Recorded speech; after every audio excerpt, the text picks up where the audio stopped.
The church bells tolled ominously as Gabriel stood at the altar, his heart pounding like a war drum, waiting for his fiancée Sarah to walk down the aisle.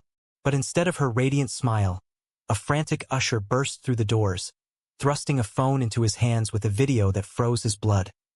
Sarah, entangled in a passionate kiss with someone he knew all too well, his best friend, Mark. In that split second, Gabriel's world crumbled, the guests' murmurs rising like a storm, as he realized the betrayal wasn't just romantic. It exposed a truth he'd buried deep inside himself for years. Gabriel bolted from the church, the crisp autumn air of Boston slapping his face as he ran down the cobblestone streets, his tuxedo jacket flapping wildly.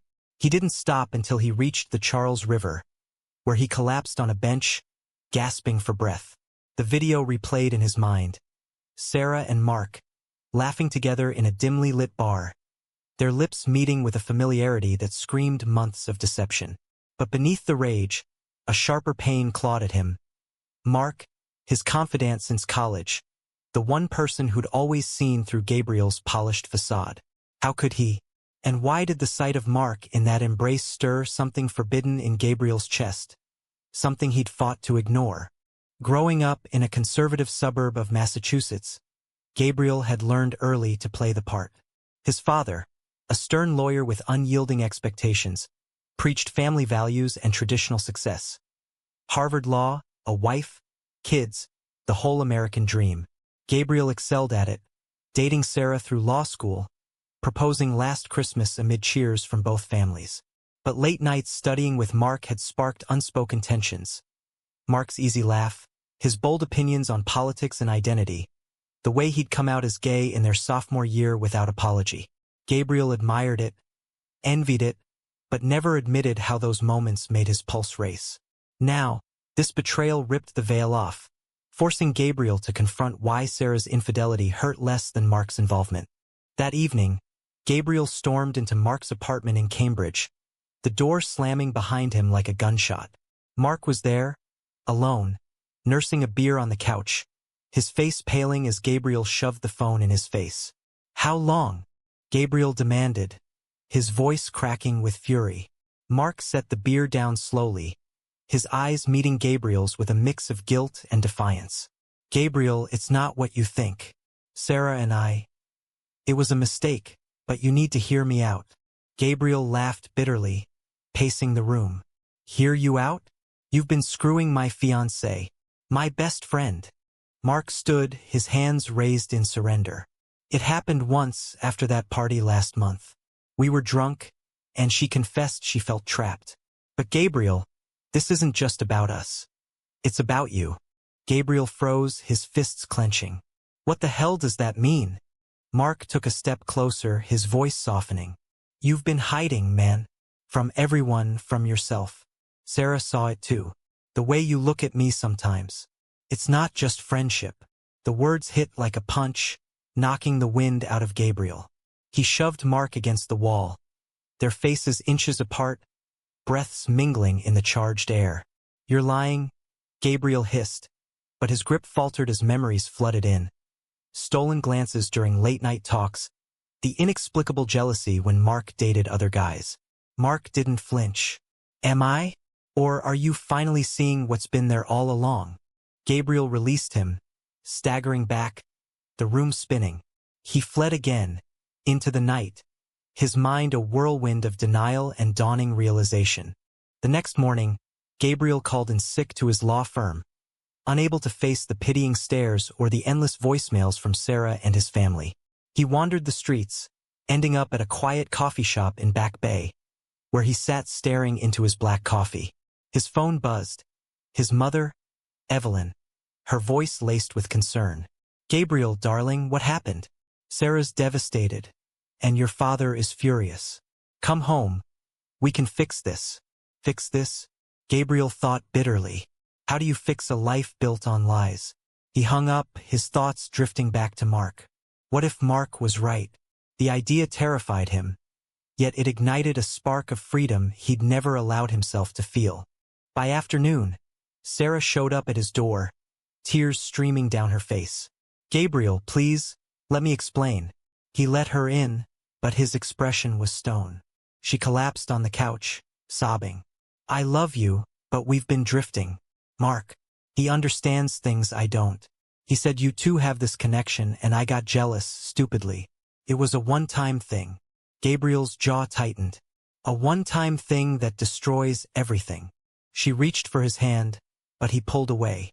Is it true? What Mark said about you? Gabriel's silence was answer enough. Sarah wiped her eyes. You deserve to be happy, Gabriel. Even if it's not with me. As she left, Gabriel felt a weight lift, but a heavier one settle. The confrontation with his family loomed like a guillotine. That night, Gabriel met Mark at a neutral spot, a park bench overlooking the river. The sun set in hues of orange, casting a warm glow that belied the tension. Why her? Gabriel asked quietly. Mark sighed. It wasn't planned. She kissed me first and I pushed back because I care about you. More than I should. Gabriel's heart skipped. What are you saying? Mark turned to him, eyes earnest. I've loved you for years, Gabriel. But you're so deep in that closet I couldn't say it. Sarah saw it too. That's why she snapped. Gabriel recoiled, but didn't run. Instead, he sat there, the confession hanging between them like a fragile bridge. For the first time he considered crossing it, but the cost. Family, career, identity loomed enormous. As days blurred into a week, Gabriel avoided everyone, holing up in his apartment, replaying every moment. His father's voice echoed in his head. Be a man, Gabriel. Don't disappoint us. But what kind of man hides his truth? The internal war raged, each side pulling him apart. Finally, he decided he had to tell his parents. Driving to their suburban home, his hands shook on the wheel. This was it, the point of no return. Pulling into the driveway of his childhood home, Gabriel felt like a stranger invading his own past. The neatly manicured lawn, the American flag fluttering proudly, the symbols of stability now mocked him. His mother opened the door before he could knock, her face etched with worry. Gabriel, thank God. Your father's in the study. He's been pacing all day. Gabriel nodded, steeling himself as he stepped inside, the familiar scent of potpourri doing nothing to ease his nausea. In the study, his father, Robert, sat behind a massive oak desk, surrounded by law books and family photos. He looked up, his expression a mix of anger and disappointment. Sit down, son. Explain this mess. Gabriel sank into the chair, his voice steady despite the storm inside. The wedding's off. Sarah cheated. With Mark. Robert's eyes narrowed. Mark? That friend of yours? The homosexual one. The word dripped with disdain, making Gabriel flinch. Evelyn hovered in the doorway, wringing her hands. Oh, Gabriel, how awful. But we can sue for breach of promise or something. Your father knows lawyers. Gabriel shook his head. It's not that simple. There's more. He took a deep breath, the words he'd rehearsed 100 times tumbling out. I'm gay, Dad. I've known for years, but I hid it because of you, this family, everything. Silence crashed down like a wave. Robert's face reddened, his fist slamming the desk. What nonsense is this? You're confused because of that betrayal. Mark put ideas in your head. Evelyn gasped, tears welling. Gabriel, no. Think of your future, your career. The firm won't accept that. The argument erupted, voices rising in a cacophony of accusations and pleas. Robert stood, towering over Gabriel. I raised you better than this. If you choose this path, you're no son of mine. Gabriel rose too, his own anger flaring. Choose? It's who I am. You've preached tolerance in court, but not for your own flesh and blood. Evelyn intervened, sobbing. Please, both of you. Gabriel, maybe therapy. We can fix this. But Gabriel saw the truth in their eyes. Their love conditional, tethered to an image he could no longer uphold. He left that night, disowned in all but name, the door closing behind him with finality. Back in Boston, Gabriel sought solace in unexpected places. He called an old college acquaintance, Jamie, who ran a local LGBTQ support group. They met at a cozy cafe, Jamie's warm demeanor a balm. "Coming out to family is brutal," Jamie said, sipping his latte. "But you're not alone." Gabriel poured out his story: the wedding fiasco, Mark's confession, the family fallout. Jamie listened, nodding. "Sounds like you've got layers of betrayal. But owning your truth? That's the first step to healing." Inspired, Gabriel attended his first group meeting that week, surrounded by stories of struggle and triumph. For the first time, he felt seen, not judged. Yet the pain lingered. Sarah texted relentlessly, begging forgiveness, but Gabriel ignored her, focusing on rebuilding. Mark, however, was harder to dismiss. A late-night message from him: "I miss my friend. Can we talk?" Gabriel hesitated, then agreed to meet at their old haunt, a dive bar near Harvard. Mark arrived looking haggard, shadows under his eyes. "I'm sorry, Gabriel." "For everything." Gabriel studied him, the familiar features stirring conflicted emotions. "Why didn't you tell me how you felt sooner?" Mark shrugged. "Fear. Rejection. Same as you." They talked for hours, peeling back layers of unspoken longing. As the bar emptied, Mark leaned in. "What now?" Gabriel sighed. "I don't know, but I can't pretend anymore." The conversation shifted something in Gabriel. He threw himself into work, but with a new resolve. At the firm, whispers followed him. News of the canceled wedding had spread. His boss, a progressive partner, pulled him aside. "Heard about the drama. If you need time, take it. And Gabriel, be you." It was a small victory, but empowering. Socially, though, the backlash mounted. Old friends distanced themselves, citing awkwardness, while others offered hollow support. One night, at a party, a former colleague sneered, "So, you're one of them now?" Figures with Mark around. Gabriel's temper snapped. He walked out, vowing to curate his circle carefully. Meanwhile, his family's silence gnawed at him. Evelyn called once, whispering, "Your father needs time. Come for dinner." But Robert's ultimatum echoed. Gabriel declined, choosing self-preservation over reconciliation. In therapy recommended by Jamie, he unpacked years of repression. "Your decisions have costs," the therapist said. "But so does living a lie." Gabriel nodded, grappling with the moral quandary. Was honoring his truth worth fracturing his family?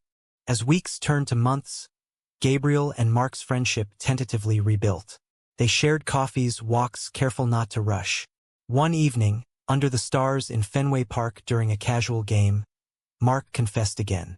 "I want more than friendship, Gabriel. But only if you're ready." Gabriel's heart raced, the stadium lights blurring. He leaned in, their hands brushing. A small gesture, but laden with promise. Yet doubt crept in. Could he trust Mark after the betrayal? The night ended with a chaste hug, leaving Gabriel torn between forgiveness and caution. The high of newfound authenticity clashed with societal pressures. At a family friend's wedding, Gabriel attended alone, enduring pitying glances and pointed questions. What happened with Sarah? Such a shame. He smiled tightly, but inside, resentment brewed. Driving home, he realized the world wasn't as accepting as he'd hoped. Job offers from conservative clients dried up, whispers of his lifestyle affecting partnerships. The moral tightrope tightened. Was his happiness selfish, or a necessary rebellion? The turning point came unexpectedly, during a heated board meeting at the firm. A high-profile case involved defending a company accused of discriminating against LGBTQ employees. Gabriel, assigned to research, found himself advocating passionately for the plaintiffs in private discussions. "We can't take this client," he argued to his boss. "It goes against everything." The room fell silent, eyes on him. His boss nodded thoughtfully. "Gabriel, your perspective is valuable. Lead the opposition research." It was a promotion in disguise, but it drew fire from senior partners tied to old money. One cornered him later. "Keep your personal life out of the office, or you'll regret it."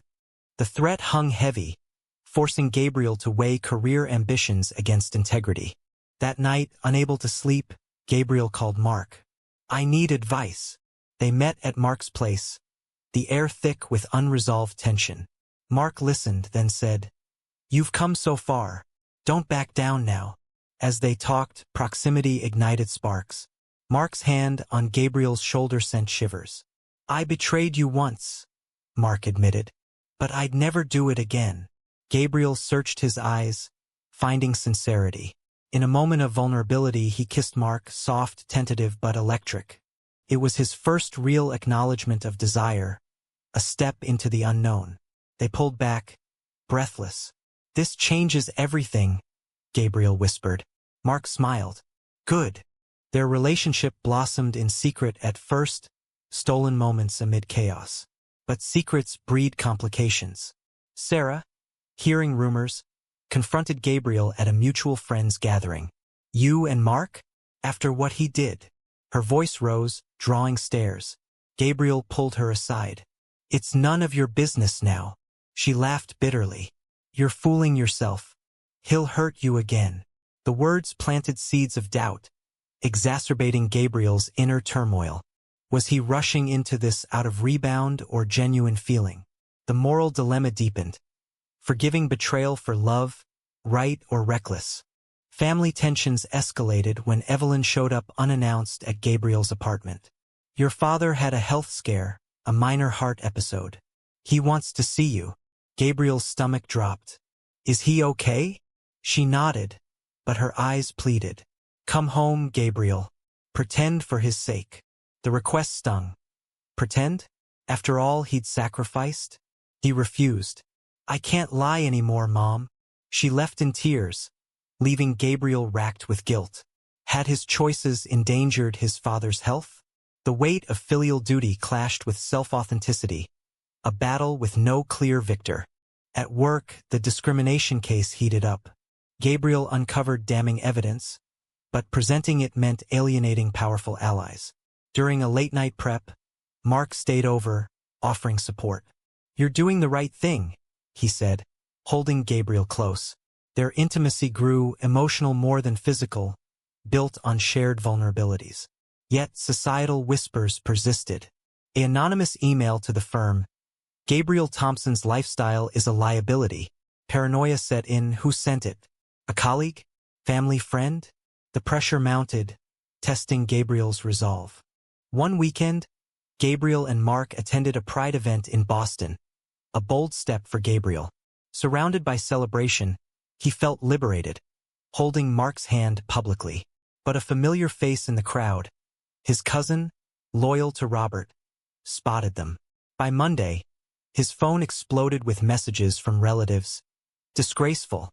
Think of the family name." The backlash was swift, invitations revoked, relationships severed. Gabriel confided in Jamie. "Is it worth it?" Jamie replied, "Freedom always has a price. Pay it or regret forever." The climax built as the case went to court. Gabriel testified, his voice steady, drawing on personal experience without revealing too much. The media caught wind, headlines blaring, "Rising lawyer challenges discrimination amid personal turmoil." Support poured in from unexpected quarters, clients, strangers, but so did hate mail. Mark stood by him, their bond strengthening through adversity. Yet a late-night argument exposed cracks. "You blame me for all this," Mark accused. Gabriel snapped back. "If you hadn't kissed Sarah." They reconciled, but the scar remained, a reminder of fragile trust. Evelyn called again, desperate. "Your father's worsening. He regrets his words." Gabriel drove home, heart heavy. Robert lay in bed, frail. "Son," he rasped, "I was wrong. Fear made me cruel." Tears flowed as they talked. Honest, raw. Robert admitted his own buried doubts from youth. "Don't live in shadows like I did." The reconciliation was tentative, but healing began. Evelyn hugged Gabriel. "Bring Mark next time." For the first time, hope flickered. But not all wounds mend easily. Sarah, spiraling, spread rumors online, painting Gabriel as the villain. Friends divided, some siding with her narrative of betrayal. Gabriel faced Mark. "We need to address this."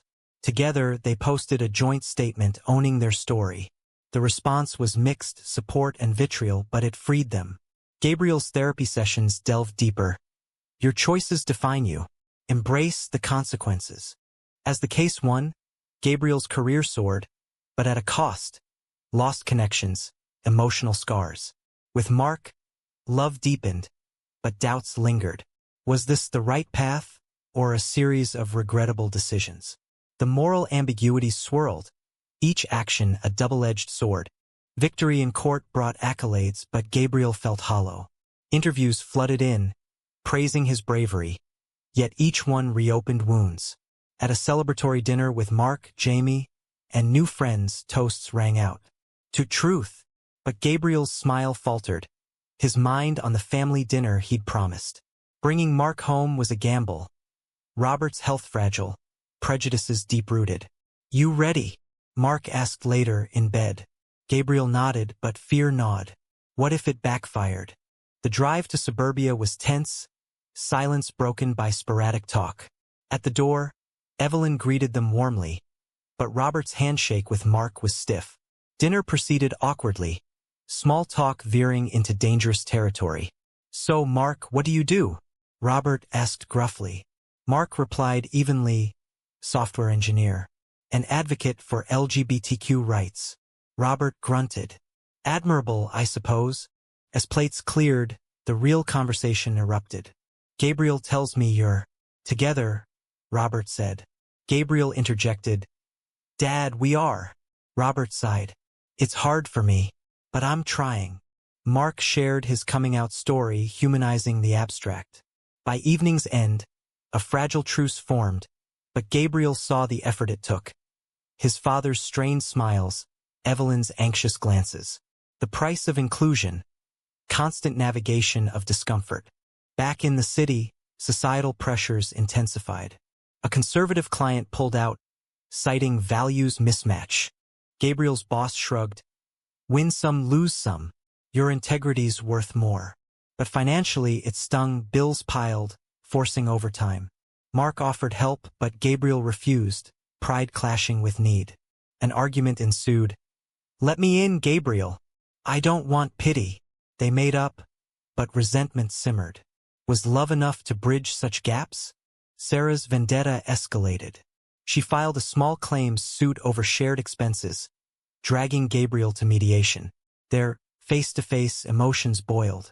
You ruined my life, she accused. Gabriel countered. We both made mistakes, but hiding who I am ruined mine first. The mediator pushed compromise, but Sarah's bitterness poisoned it. Settling out of court, Gabriel paid more than fair, buying peace. The encounter left him questioning. Had his repression driven her to infidelity? Moral accountability blurred lines of blame. Therapy unearthed more. Childhood memories of Robert's homophobic jokes, Evelyn's silent complicity. You internalized it, the therapist noted. Gabriel worked on forgiveness, not absolution, but release. With Mark, they attended couples counseling, addressing the betrayal's shadow. I chose you over fear, Mark said. Gabriel replied, and I choose you now. Intimacy grew, emotional bonds forging resilience. Yet external threats loomed, a hate crime in the news reminding them of vulnerability. Walking hand in hand, they drew stares, some hostile. Ignore them, Mark urged. But Gabriel's anxiety spiked, the cost of visibility weighing heavy. The pivotal moment came at a family reunion. Relatives whispered, some avoiding Gabriel, others probing intrusively. One uncle confronted, this phase, it's embarrassing the family. Gabriel stood tall. It's not a phase, it's me. Mark backed him, but the exchange escalated, ending in shouts. They left early, Evelyn apologizing profusely. In the car, Gabriel broke down. Why fight for acceptance that costs so much? Mark held him. Because you deserve it. The incident sparked awakening. Gabriel joined advocacy groups, channeling pain into action. Speaking at events, he shared his story, inspiring others while healing himself. But success bred envy. A colleague, jealous of Gabriel's rising profile, leaked confidential info, framing him. The firm investigated, suspending Gabriel pending review. Panic set in, career in jeopardy. Mark rallied support, gathering character witnesses. We'll fight this. Days blurred in stress, Gabriel questioning every choice. Had outing himself invited sabotage? The moral quandary. Sacrifice privacy for authenticity, or safety for silence? The investigation cleared him, exposing the colleague's malice. Reinstated with apologies, Gabriel emerged stronger, but scarred. Relationships evolved. Some relatives warmed, others distanced. Evelyn visited often, bridging gaps. Robert slowly engaged, asking questions. "Tell me about pride," he said once. Gabriel explained patiently, seeds of change sprouting. With Mark, commitment deepened. They moved in together, a quiet ceremony of sorts. Friends celebrated, but Gabriel's mind wandered to losses. Old bonds severed, innocence gone. One night, over wine, Mark proposed informally. "Marry me someday?" Gabriel hesitated, then smiled. Yes, but doubt whispered. After betrayal, could trust endure? The story's tensions peaked in a final confrontation. Sarah, remorseful, reached out. "I was wrong. Forgive me?" Gabriel met her, closure in sight. Ido. "But we're done."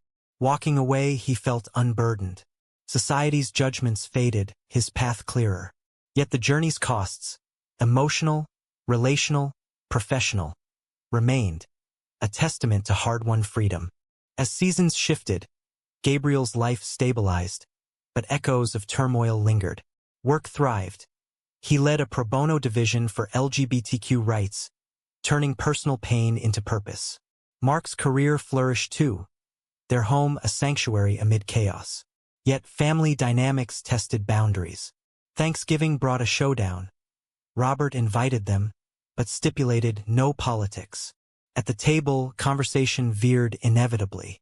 A relative's offhand remark, "All this gender stuff is nonsense."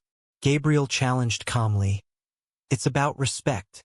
Tensions rose, Robert mediating awkwardly. Enough. But the damage was done. Gabriel and Mark left early, questioning inclusion's worth. Evelyn called later. "Give him time." Gabriel sighed. "I've given enough." The moral trade-off. Family ties versus self-respect? Romantically, Gabriel and Mark navigated highs and lows. A weekend getaway to Cape Cod offered respite, walks on beaches, candid talks. "I almost lost you," Mark admitted. Gabriel replied, "We both almost lost ourselves." Their bond, forged in fire, proved resilient. But societal undercurrents surfaced. A denied loan application, subtle discrimination. "It's exhausting," Gabriel confessed. Mark nodded. "But together we endure." Advocacy became their armor. They volunteered at shelters, mentoring youth. One teen's story mirrored Gabriel's, closeted, fearful. "You're brave," the kid said. Gabriel smiled wryly. "Bravery comes with bruises." A betrayal's ripple hit when an old friend, swayed by rumors, outed Gabriel to remaining conservative contacts. Business suffered briefly, but allies rallied. In court once more, defending a similar case, Gabriel drew on experience. "Discrimination destroys lives," he argued passionately. Winning, he felt vindicated but weary. Therapy continued. "You've paid dearly for truth. Was it worth it?" Gabriel pondered, the question haunting. Climax arrived via unexpected news. Robert's full recovery, coupled with a letter. "Son, I've read books, talked to people. I was wrong. Proud of you." Tears flowed as Gabriel shared it with Mark. They visited, genuine dialogue flowing. Robert shook Mark's hand warmly. "Welcome to the family." Evelyn beamed. Reconciliation, hard-earned, brought closure. But not without reflection. Had Gabriel's persistence changed hearts, or time softened edges? Sarah faded into periphery, her own life rebuilding. A chance encounter at a cafe. Civil nods, no lingering animosity.